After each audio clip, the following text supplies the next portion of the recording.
أفضل الصلاة والسلام عليك محمد وآل محمد. علي بن أبي طالب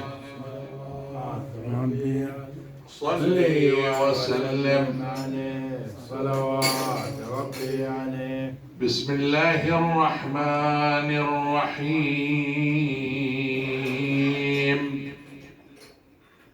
والصلاة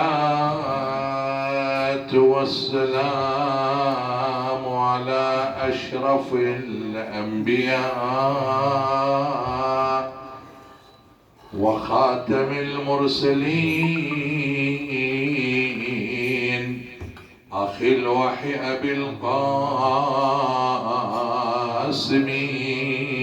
محمد. اللهم صل وسلم على محمد وآل محمد. إن الله وملائكته يصلون على النبي يا أيها الذين آمنوا صلوا عليه وسلموا تسليما. اللهم صل وسلم على محمد وآل محمد. يا آل بيت رسول الله حبكم فرض من الله في القرآن أنزله، كفاكم من عظيم الفخر أنكم من لم يصل عليكم لا صلاة له. اللهم صل وسلم على محمد وآل محمد. وهبتها السماء أنجم سعدين بعد بدر يبدد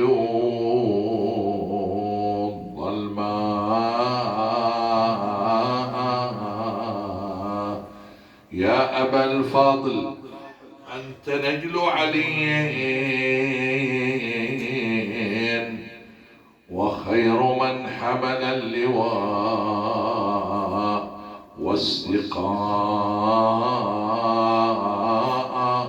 والسقاء.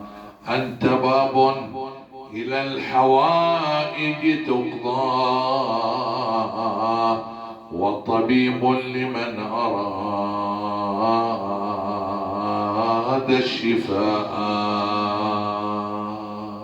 اللهم صل وسلم على محمد وآل محمد. قمر العشيرة أبو الفضل العباس عليه السلام الذي ملأ الكون مفخرة وإعجاب وملأ الدنيا مناقب ومكارم، والعالم تتطلع إليه منذ نعومة أظفاره إلى يومنا هذا بقضاء حوائجهم. لماذا؟ لأنه وسيلة، وأي وسيلة من إنسان شهد له أهل العصمة بالفضل والإيمان والقداسة. الإمام جعفر عليه السلام يتوجه بهذه الشهادة: أشهد لك بالتسليم والتصديق والوفاء والنصيحة لخلف النبي المرسل والسبط المنتجب والدليل العالم والوصي المبلغ. هذه شهادة دليل على فضله ومكانته.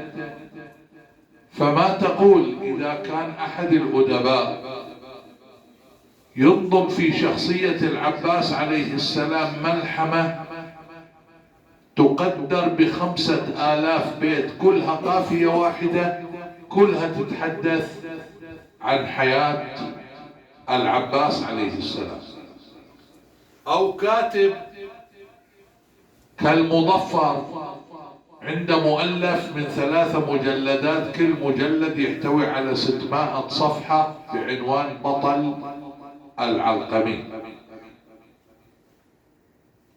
وتأتي شهادة أمير المؤمنين علي عليه السلام حين قال: ولدي العباس زق العلم زقة، شهادة لم يحصل عليها من العلماء أو المتألهين، هذا دليل على علمه.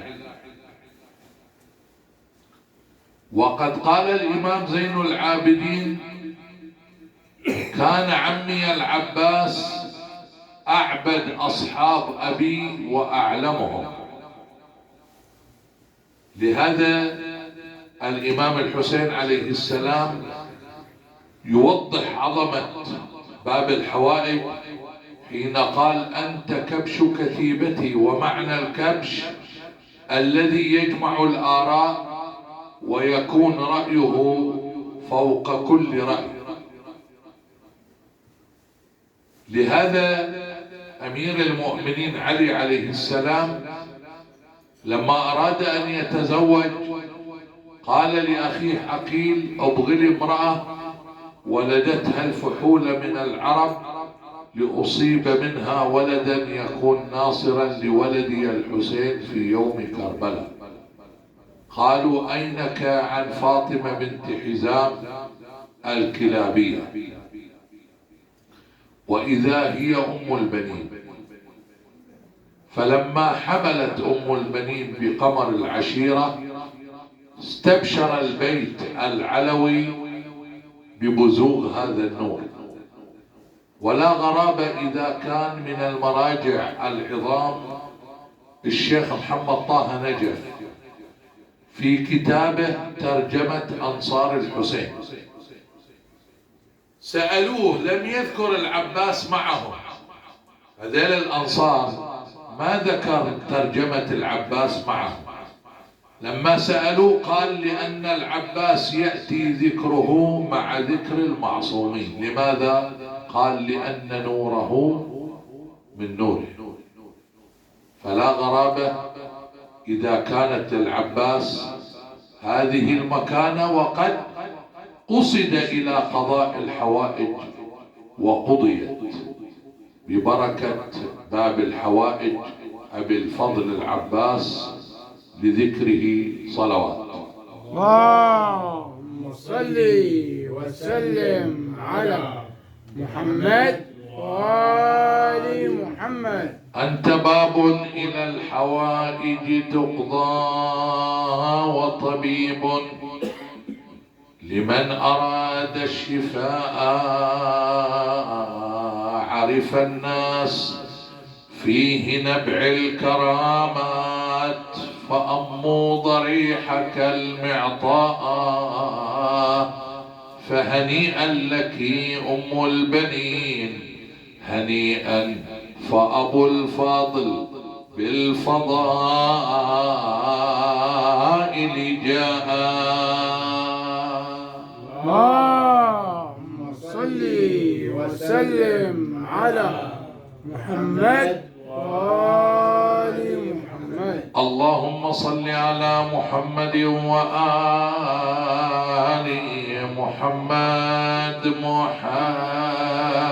محمد صلى الله عليه وسلم. ولما حملت أم البنين بقمر بني هاشم وقد استبشر البيت العلوي بقدومه وكان أمير المؤمنين ينتظر بزوغ ذلك القمر، فلا زالت أم البنين ما مر عليها من الأيام والشهور إلا وازدادت بهجة وسرورا وكرامة وحبورا لنور نور أبي الفضل العباس ابن أمير المؤمنين أخي النبي محمد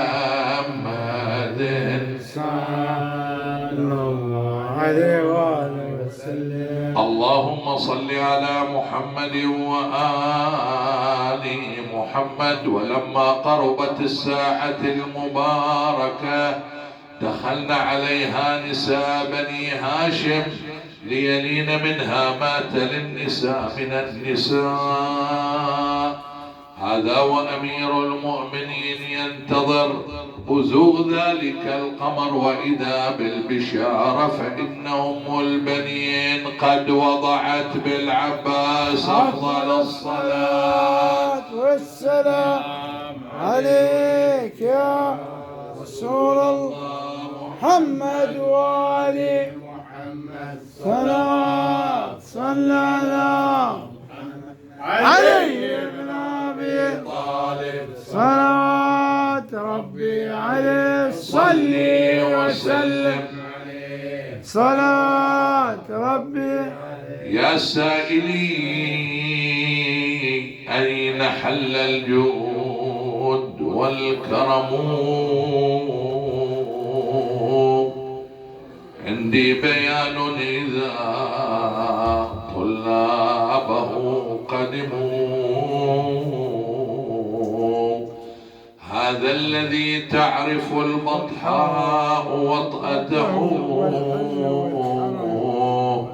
والبيت يعرفه والحل والحرم.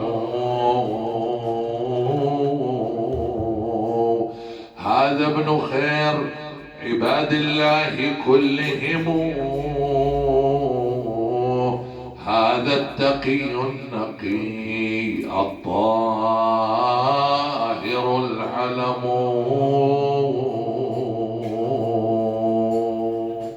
اللهم صل وسلم على محمد وآل محمد.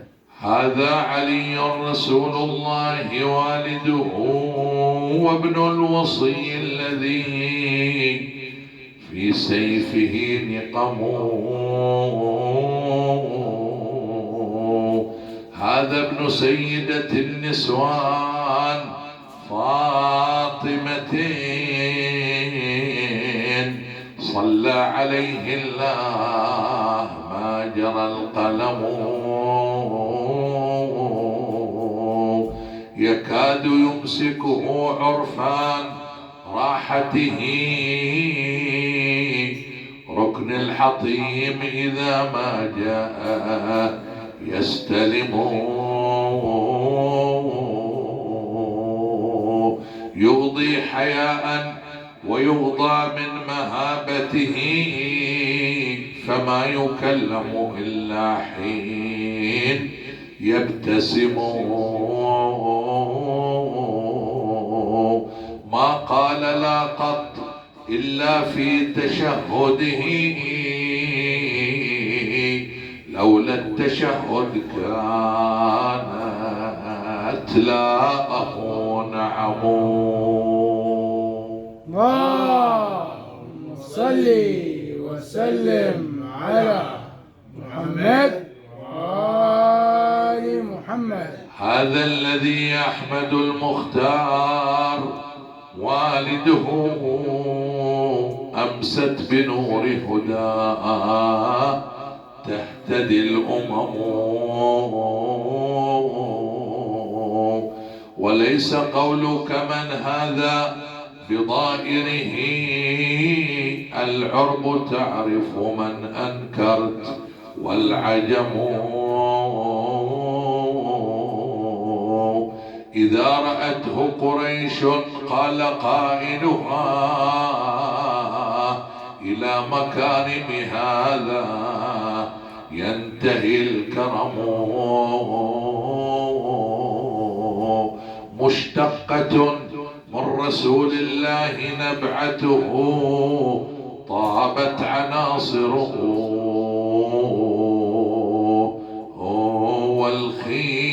والخيم والشيم. اللهم صل وسلم على محمد وآل محمد. ينشق ثوب الدجى عن نور غرته كالشمس، تنجاب عن إشراقها الظلم. من معشر حبهم دين وبغضهم كفر، وقربهم من جاء ومعتصم. إن عد أهل التقى كانوا أئمتهم، أو قيل من خير أهل الأرض، قيل هم مقدم بعد ذكر الله ذكرهم، في كل فرض ومختوم به الكلم. اللهم صل وسلم على محمد وآل محمد. وإن وليدا بين كسرى وهاشم لأكرم من نيطت عليه التمائم. الإمام علي بن الحسين ولادته في 5 من شهر شعبان سنة 38 للهجرة، وقد عرف الرسول صلى الله عليه وآله وكذلك أمير المؤمنين بهذه الولادة، حيث أن أمه شاهزنان لما جاءوا بهن السبايا في مجلس الخليفة الثاني، وقد غطت وجهها، فألقى الخليفة نظره على الجواري وأمرها أن تكشف وجهها، فرفضت، فتكلمت معه بالفارسية، فقال الخليفة: الله أكبر، لقد سبتني، فتوعدها إلى أن دخل أمير المؤمنين علي. سأل فأخبروه، فقال أبو الحسن: إنها قالت إني لا أكشف وجهي إلى رجل أجنبي. فقال: إذن أبيعها في السوق. فقال أمير المؤمنين: لا يجوز بيع بنات الملوك وإن كن كافرات. قال: إذن الأمر إليك يا أبا الحسن. فعندها زوجها للإمام الحسين، وقال له: أما إنها ستلد إليك خيرة العجم والعرب. لهذا الإمام زين العابدين يقول: أنا ابن الخيرتين من العرب والعجم. أختها شهربان وين زوجها أمير المؤمنين لمحمد ابن أبي بكر، فأنجبت القاسم، فأصبح الإمام زين العابدين والقاسم أبناء خالة. الإمام عليه السلام لماذا في حياته خص جانب الدعاء؟ والمعنى أن المجتمعات المسلمة تحتاج إلى برامج ما هي روحية، وهذا الأمر اللي جعل الإمام زين العابدين عليه السلام لما عرف بعبادته وأنه زين العابدين عمد إلى جانب الدعاء.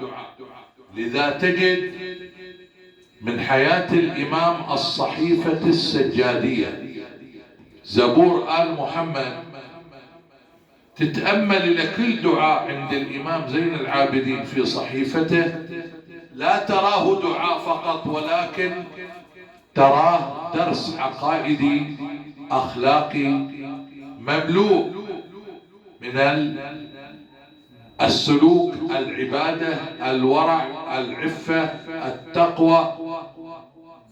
شوف كل دعاء من الإمام زين العابدين. إذا كان البعض تهاون، يعني صحيفة الإمام السجاد عليه السلام تدخل السنة وتطلع وأنا ما أقرأ منها دعاء واحد. ما تقول صاحب كتاب الشمس تشرق من الغرب، هذا عالم عاش في أمريكا 20 سنة، خلال 20 سنة تجارب عاشها ألف هذا المؤلف الشمس تشرق من الغرب، وذكر عدة قضايا، ومنها أن امرأة مسيحية دخلت عليه المركز في أمريكا، مركز إسلام، قالت له أنا من قبل مسيحية نصرانية واليوم أصبحت مسلمة شيعية، وإن عندي قضية أريد أن أحكيها إليك. قال ما هي؟ قالت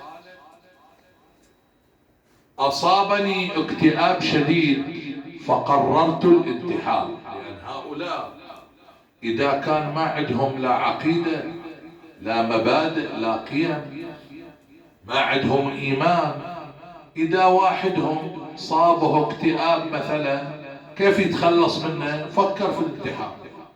تقول هذه المرأة وفكرت في الانتحار 3 مرات لكني لم أتوفق. ففي يوم مررت على مركز إسلامي يقرأ فيه دعاء الإمام زين العابدين، تقول 3 فقرات من الدعاء: إلهي عبيدك بفنائك، إلهي فقيرك بفنائك، إلهي مسكينك بفنائك. 3 فقرات تقول غيرت مستوى حياتي،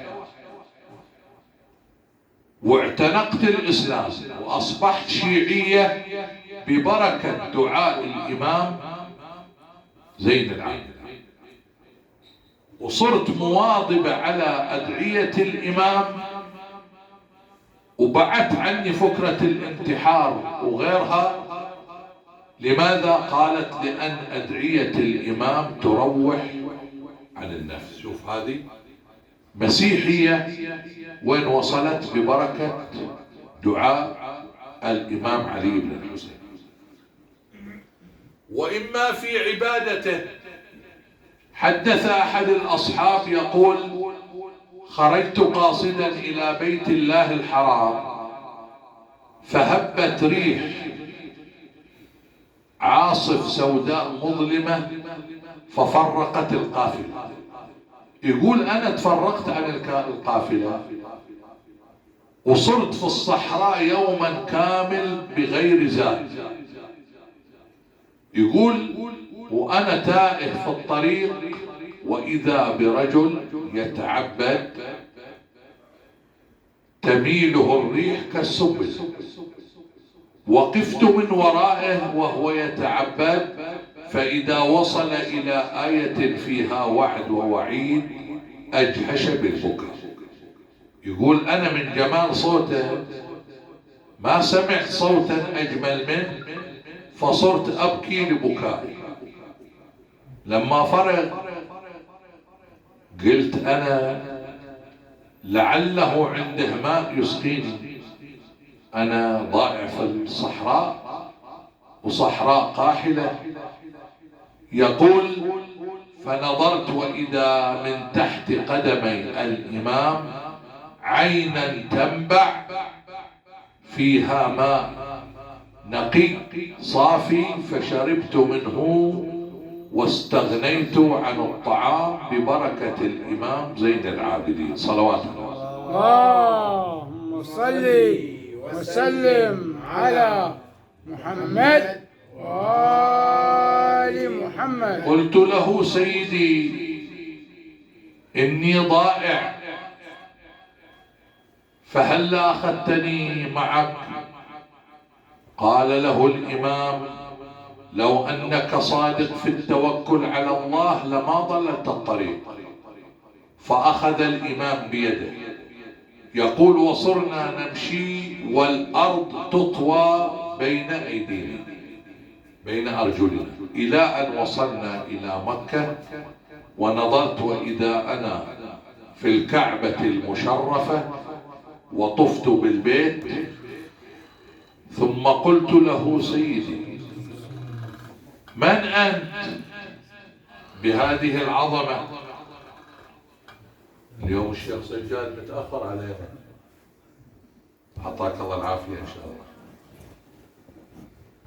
أقسمت عليك إلا أن أخبرتني من أنت.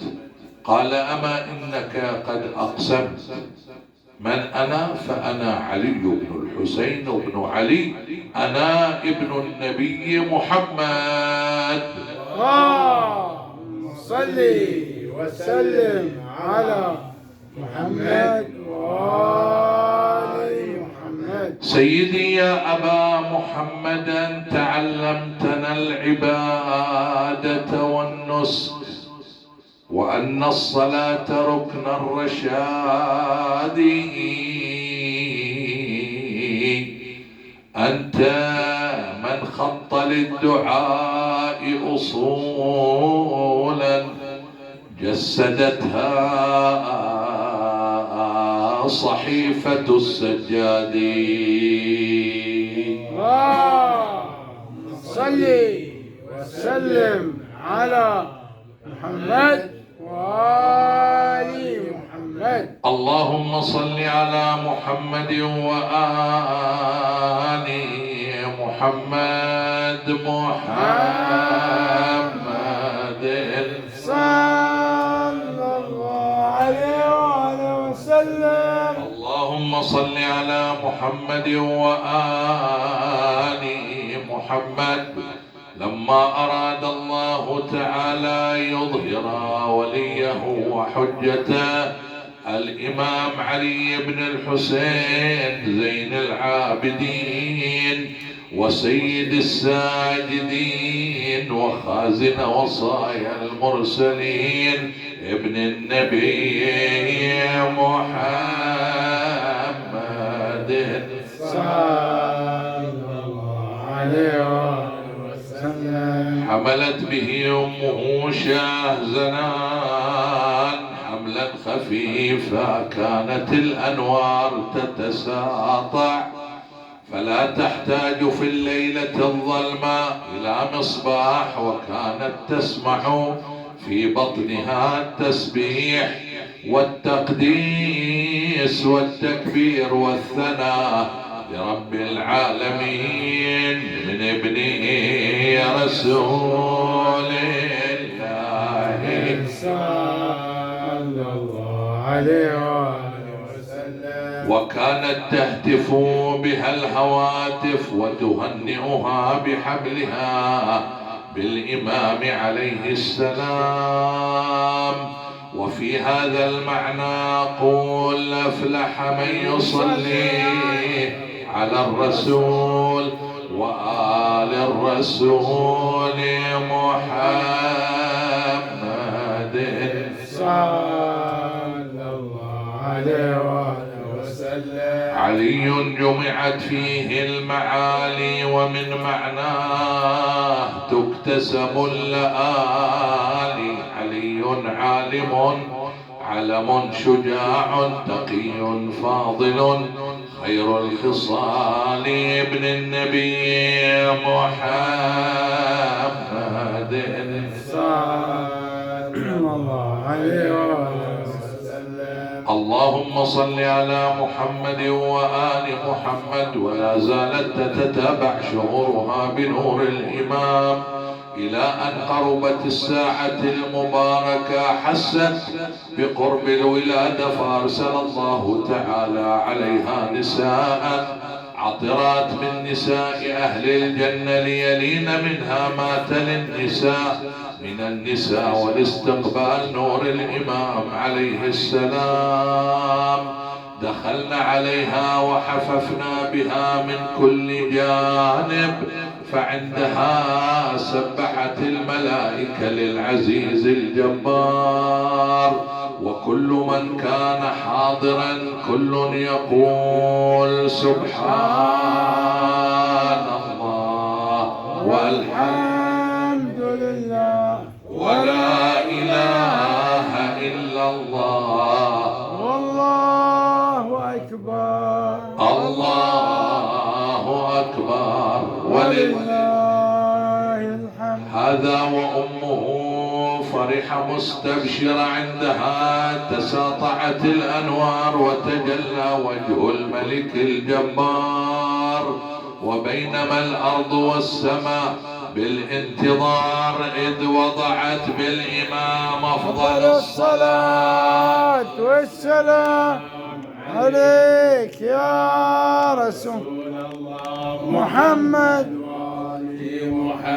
صلوات صلى علي بن أبي طالب صلوات صلي وسلم عليه صلوات ربي عليه. يا هلا بميلاد زين العابدين، يا هلا بميلاد زين العابدين، يا هلا بميلاد زين العابدين، يا هلا بميلاد زين العابدين. هذا ميلاد الولي وابن الولي علي اسم ابن الحسين ابن علي الحبيب ابن الحبيب الأولي.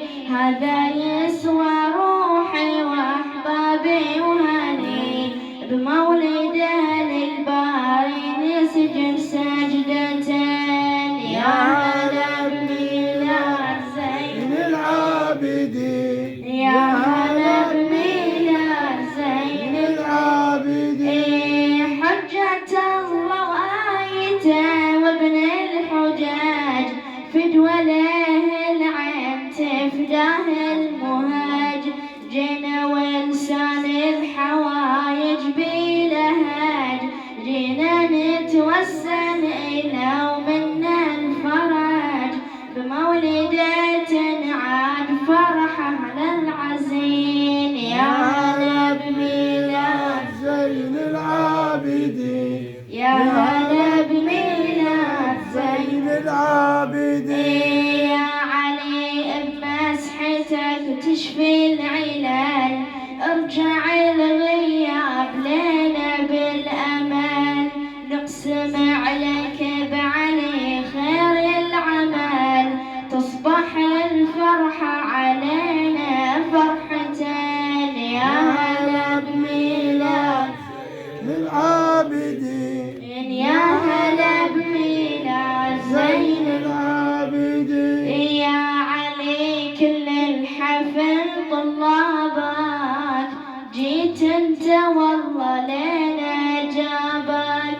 كنا دقينا على باب الرجاء يا علي وما خاب من دق بابك. يا هلا بميلاد زين العابدين، يا هلا بميلاد زين العابدين. والله نتمنى بعد جور الزمان ترجع الروح السعيدة للبدن، مثل هالفرحة بقدومك يا علي، ونهتفي بميلادكم مستبشرين. يا هلا بميلاد زين العابدين، يا هلا بميلاد زين العابدين. يا إله الكون يا رب العلا، بالنبي والآل سادات الملا، ادفع الشدات عنا والبلاء، وحقق الآمال لنا والمراد. يا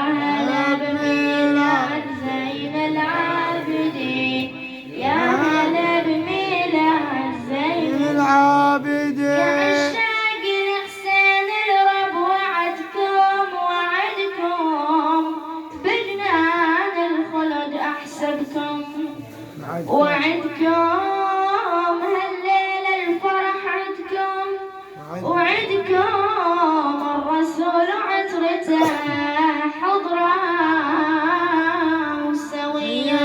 أفضل الصلاة والسلام عليك يا رسول محمد وآل محمد. صلوات صلى